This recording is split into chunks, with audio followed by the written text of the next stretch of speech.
Okay, so we will reconvene our council meeting. And at this point, we have a report from our county engineer regarding new traffic signals on Middlesex County roads. Chris. Yeah, thank you, Madam Warden. I'm going to try and be brief, but be detailed at the same time. This is an annual report we do, and I'm recognizing that there are a number of new councilors around the table.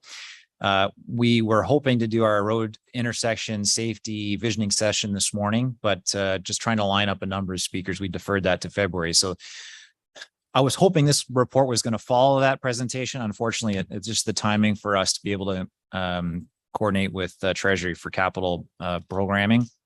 This has to come forward today for your approval. So every fall, we send our staff out to do traffic counts around the county at a number of intersections. And we do it in the fall because we try to do it with a normal type of background, decent weather, schools are in session. So we're expecting sort of a normal level of traffic. We don't do it in the summer, try not to do it right now. Certainly some advantages to do it in the fall or the spring when we see sort of a normalized traffic volume. Many of these intersections are either ones that we've looked at before. In fact, all but one of these we've looked at previously in the past. And typically what we do in the county of Middlesex, and you normally see it across the board in Ontario, is municipalities will rely on guidelines and standards for designing road infrastructure. And we use a series of books called the Ontario Traffic Manual. The Ontario Traffic Manual is a set of guidelines. One of the tenets you'll hear at our road safety session is consistency. One of the best things we can do for drivers is be consistent with the message we provide them on our road networks. So we want to make sure that we use the same types of signs, the same types of traffic signals. People expect to see the same thing, whether they're traveling in North Bay, Thunder Bay, Toronto, Hamilton, here, Windsor, Ottawa, wherever. We're trying to have a consistent set of guidelines that we use. And the Ontario Traffic Manual is what we use. And in book 12, there's 18 or 19 books in the Ontario Traffic Manual. In book 12, it tells us how to design and how to determine where traffic signals should be installed. And, I tend not to like to read from the book, but it's really important to understand right at the very beginning of this book, we talk about how unjustified traffic control signals can lead to excessive delays, increased use of fuel, increased air pollution, increased noise, motorist frustration, greater disobedience of the signals, which is very key, and the increased use of alternative routes in an attempt to avoid these types of signals. So there's a negative impact to putting them in where they're not warranted. And most importantly, this statement that I've reflected in my report, a traffic control signal is a control device rather than a safety device. Traffic control signals should not be used for traffic calming schemes, for limiting traffic volumes on specific routes, as speed control devices, as demand control devices, or for the discouragement of motorists and pedestrians from using specific routes. So that's really important to know, and that's reflected in my report that, this is not the cure-all for traffic safety at intersections. And in fact, when they're not warranted, we know that they can lead to more serious injuries and collisions. Fortunately for us in Middlesex County, our traffic safety record is very good. And none of the intersections we looked at would warrant the installation of traffic signals to address a traffic safety issue. We don't have the number of collisions that would warrant those types of responses for us. And the types of collisions that would be reduced by the installation of traffic signals may not be the ones that we think about that are actually happening at these intersections. And again, we're going to go into much more detail about that in February because I know we're short on time today. And I can just talk about each of these intersections and why they didn't meet their criteria in the report, but I'm just going to go through them in a more general sense, one by one. And we have two on Head Street in Strathroy-Caradoc, one sort of at the north limit at 2nd Street and Head Street, and one at the south limit, which is at 2nd Street and Metcalfe Street. The 2nd Street, Head Street and Metcalfe Street intersection was one we had looked at for a while, but we had deferred really taking a deep dive on that until after the Strathroy-Caradoc Master Transportation Plan was complete, at which point in time that plan provided some direction at what intersections we should be looking at in the short, medium, and long term. This was a short-term one, and we knew this would likely meet the warrants, and it certainly did. So it's one of the two intersections we're recommending for installation of traffic signals, or including the cost into the draft capital budget for installation of traffic signals there next year. At 2nd Street and Head Street, and we do count, so basically our staff go out and sit at an intersection, do a traffic count. that count for 11 or 12 hours, and they look at the top 8 and the top 4 hours to see if they meet warrants for the amount of traffic that would trigger a traffic signal installation. And I can tell you at Head Street and 2nd Street, it only got to about 50%. The traffic signal warrants for volume, I should mention as well, is not really a traffic signal. They're not volumes that are set when we're going to see big problems at these intersections. They're warrants that are set. The volumes are getting to the point where we're seeing people be delayed. We're seeing people having trouble maneuver through the intersection. We're seeing some issues during peak hours of traffic volume, but they're not there to rectify an existing problem. They're there to anticipate a future problem and to eliminate sort of the occurrence of some of those big problems we see where traffic signals are warranted, but they're not installed. So those are the two on Head Street. The other one in Strathroy-Caradoc, which is just south of Mount Bridges, is one we've looked at for a while, and it's related to travel between Mount Bridges and the 402 and into the city of London. And that's Parkhouse Drive and Adelaide Road. There are a number of planning applications for residential development down that end of Mount Bridges. And for whatever reason, those developments haven't moved forward as quickly as we had anticipated. This is one we continue to monitor, but the traffic volumes just aren't there to warrant the traffic signal installation at this time. But it's one we will continue to count and monitor, likely on an annual or a biannual basis. The other one that's very close that we're one of these years it's going to hit the warrants is Dundas Street and Naizuri Road in Thames Center. It's come very close to meeting warrants for a number of years, but again, we haven't seen the traffic growth at that intersection. There are a number of capital investment projects we're going to be doing in that area, including the replacement of the Wabineau Bridge next year, in 2024, I should say, and then Thorndale Bridge likely shortly after that, which may accelerate the need for those traffic signals in the short term. And again, we're seeing more development happen in the Thorndale area. There's a number of large residential subdivisions that are going to drive that traffic. And I would anticipate, if not the next time we look at it, the time after that, this one will be meeting the traffic signal warrants for installation. And we're seeing delays during peak periods where people trying to cross 2 lanes of traffic to turn onto Dundas Street from Naizuri Road. That's the main challenge. The last one, which was a surprise to us, and I'm talking to Councillor Brennan about this, is Littlewoods and Carriage Drive down in the southern part of Middlesex Center.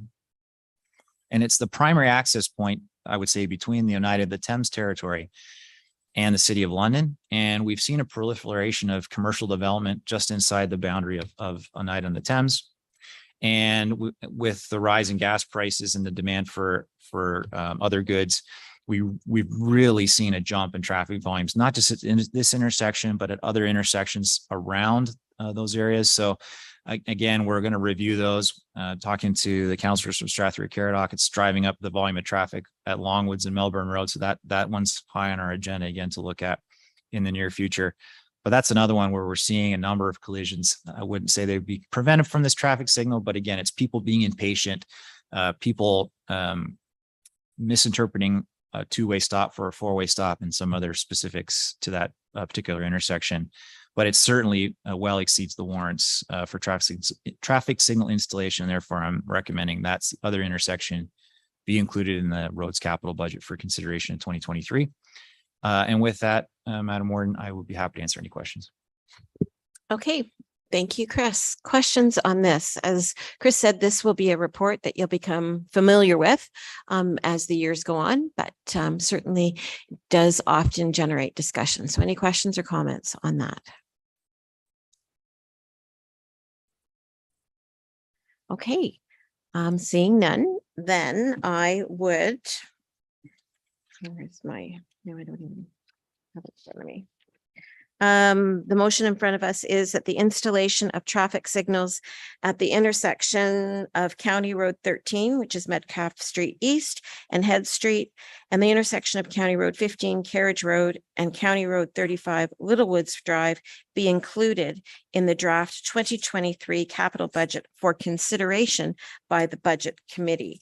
A mover and a seconder for that, please. Councillor McGuire and Councillor Brennan.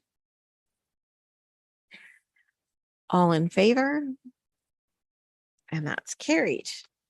Okay, Dirk, Southwest Middlesex Official Plan Amendment number 4. Thank you. Through the Warden to Council. So this is an application to amend the Southwest Middlesex Official Plan in Wardsville. And it would go take the lands from a commercial designation to a commercial special policy area designation, which would really, the crux of the issue is the traditional approach to downtowns where they are commercial and not residential unless it's upstairs. As Wardsville and some of our smaller communities have evolved, it's often we get proposals for residential development. In this case, it's for townhouse units, which would not otherwise be permitted. So I know this is the first time that this new council has had approval authority files before it. So as you know, though, you are the provincially delegated approval authority. And so this report is a high level report. Attached to it are location maps, the proposal, the local plan report, etc.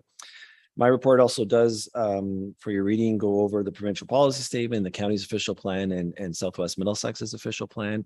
And they all encourage residential and other development to be in those urban centers. And so I have reviewed all this material, including the amendment number 4 against the provincial policy statement and your official plan and the local official plan. And I'm satisfied that it does meet all the tests, and therefore I am recommending approval of amendment number 4 as adopted. Okay, thanks, Dirk. Are there any comments or concerns on this? Councillor Mayhew. Thank you, Madam Warden. Through you to Dirk. Dirk, thank you very much for this.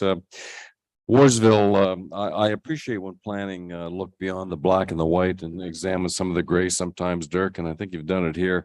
When 401 went through from east to west, it had a profound effect on the commercial entities along number 2 highway, the old number 2, and Wardsville suffered some of the consequences of that. So as a commercial entity, it just kind of shrank over the years.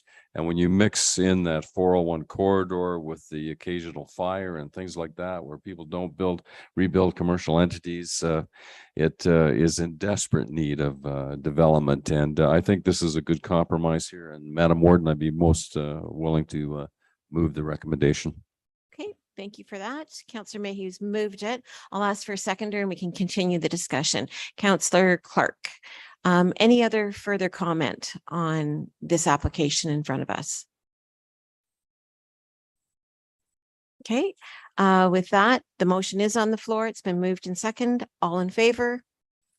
And that's carried. Okay, continuing on, Dirk. Thank you through the warden to council. This is an application in Middlesex Center, Sifton Properties, and it's an exemption for a proposed plan of condominium. And this is Timberwalk, which, if you're familiar with Ilderton, is sort of the residential development that's occurring across from the arena and curling facilities, etc. So it's a 31 unit townhouse development that would, on a 1 hectare property, or roughly 1 hectare, that would be developed on full municipal services. And as I said, it's really part of the Timberwalk development that's already ongoing. And this is a block in that plan of subdivision. So the Planning Act allows County Council as the approval authority to exempt developments, and I'm suggesting this is an appropriate example of this. It allows you to exempt plans from the full condominium or plan of subdivision process where appropriate. And essentially, examples like this, I believe, are a good one, where there's an underlying plan of subdivision that is being developed, that's been subject to review. There's an agreement in place with the municipality. So it's really just the site plan and some detailed site characteristics that have to be dealt with for this particular block, but the underlying matters are already dealt with. The report does go through the provincial policy statement, the county's official plan, and Middlesex Centers. And in the end, both I do conclude and recommend that it is appropriate and meets all of the policy tests. And as I said, I do think it is an appropriate example of when it can be exempted from the full condominium process. And then the only other thing I noted in the report, just for your sake, is even though this occurs, there still is that one final check on an exemption process. When it comes in, when the plans actually come in for registration, they still require my signature. And that's one of those items that council has delegated to myself. And then we have an internal procedure where we just double check really with the local municipality to ensure that everything is in line. And if there were some things that were outstanding, property standards, something that needed to be done, we just don't sign the plans until that matter is addressed. So you are given an exemption, but there is that final kind of check with the municipality to ensure everything is aligned. But I'd be happy to answer any questions. Okay. Thank you for that. Questions on this application? It's going to be a nice little development, actually. Any question, if there's no further questions, you've got the motion on the floor that the County of Middlesex exempt plan of condominium file number 39T-MC-CDM 2204 from the full condominium approval process. A mover and a seconder for that, please. Councillor Smybert and Councillor McGuire. All in favor? And that's carried. Continuing on with another planning application for Middlesex Center, Dirk. Thank you, Madam Warden. This is the Clear Skies plan of condominium. It's a 76 townhouse unit proposal. Again, on full municipal services on a roughly 2.5 hectare property in Ilderton. Again, it's part of an existing plan of subdivision that's under development. If you were just a little north of the Tim Hortons in Ilderton. So I won't go through. The report is very much like the last one, but it is my opinion that it meets all the policy tests in terms of the consistency with the provincial policy statement and conformity with the official plans. I also believe it's appropriate in this case to go the exemption route as the underlying development matters are being addressed through the existing plan of subdivision. But I'd be happy to answer any questions. Okay. Questions or comments on this application? Okay, seeing none, then the motion in front of us is that the County of Middlesex exempt plan of condominium file number 39T-MC-CDM 2202 from the full condominium approval process. A mover and a seconder for that, please. Councillor Brennan and Councillor DeVitt. All in favor? And that's carried. And a plan of subdivision and official plan amendment number 45, again from Middlesex Center, Dirk. Through the warden, did we just, I think we skipped one. I did, sorry. Okay, so that, how do I do that? Because I read the wrong motion.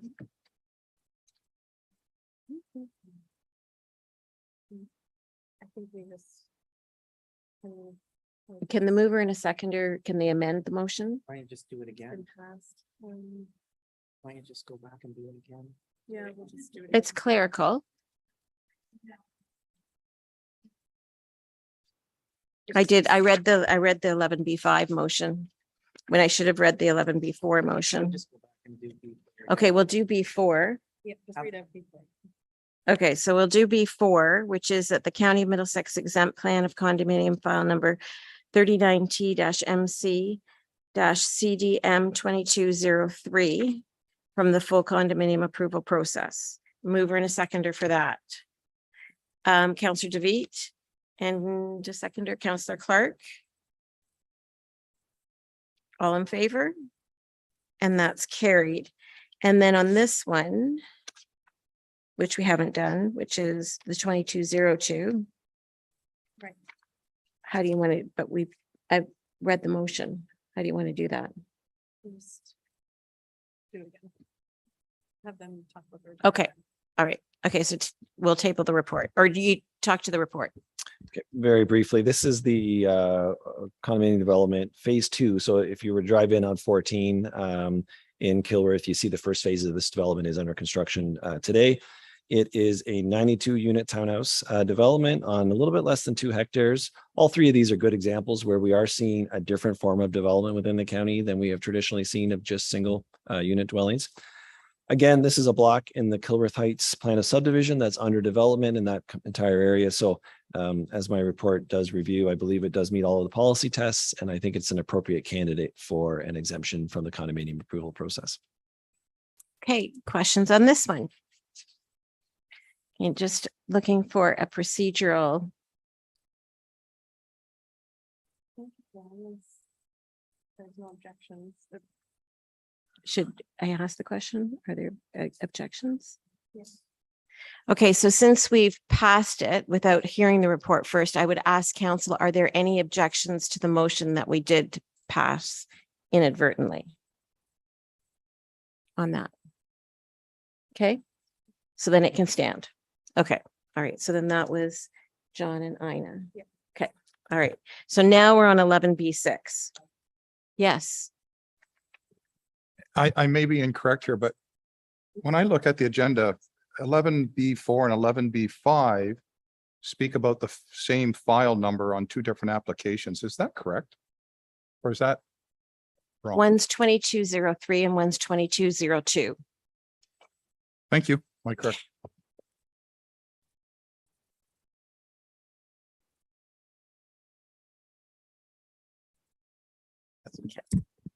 I believe so. Yeah.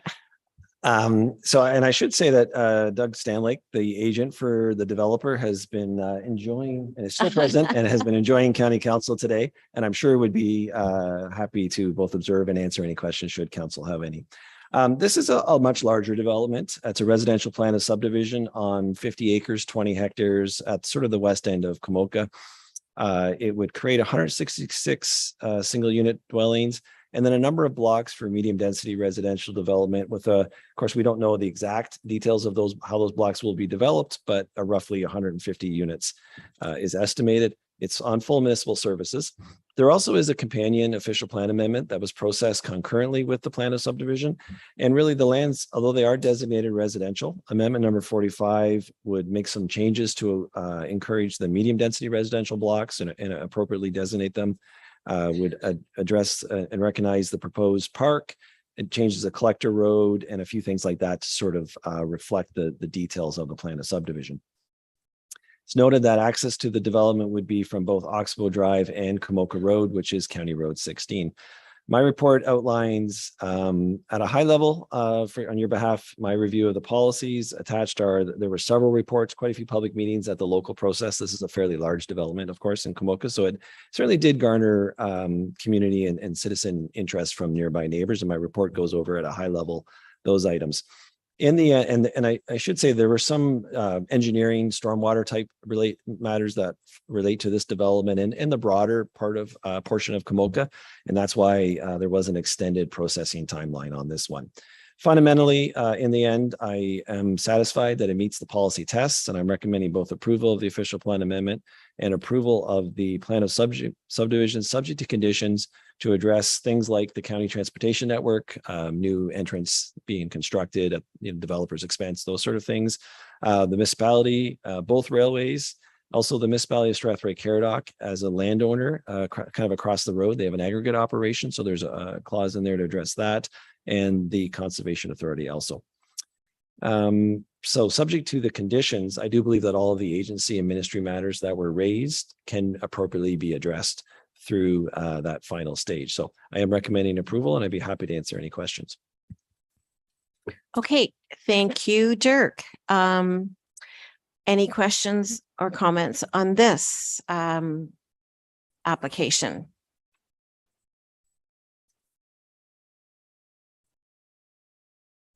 Okay, seeing none. Then you've got the recommended motion in front of us. It is fairly lengthy, and it can be found in the minutes for anybody that's watching. So I would ask for a mover and a seconder for the recommended motion. Councillor Ropp and Councillor Smybert. All in favor? And that is carried. Moving on to correspondence and information items. 11C1 through 11C11 are our payables and payments. Were there any questions on any of those items from council?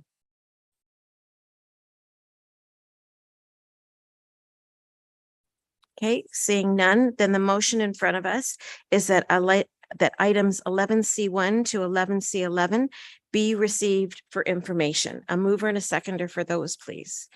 Councillor McGuire and Councillor Clark. All in favor?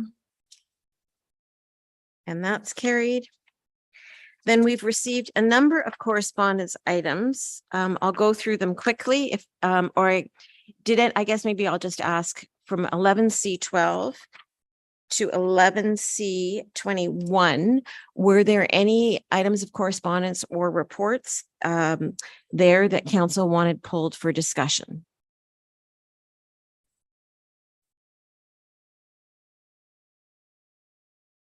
Okay, Seeing none on that, then I would ask for a mover and a seconder that items 11C12 to 11C21 be received for information.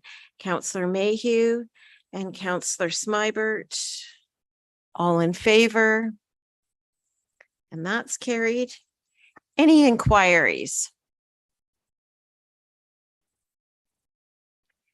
Okay, then moving on to new business. We were to go into closed session, but we're going to defer that to the February meeting. So can I get a mover and a seconder to defer that? Counselor McMillan and Counselor McGuire. All in favor? And that is carried. Okay, then our next, or I guess our next meeting is February 14th. So I do expect that to be a joyous meeting. Lots of love in the room for that one. And with that, I would ask for a mover and a seconder for us to rise from the committee of the whole. Counselor Ropp and Counselor DeVitt, all in favor? And that's carried. And a mover and a seconder to adjourn our meeting at 4:04 p.m. Counselor McGuire and Counselor Mayhew. All in favor? And that's carried. Thank you very much. It's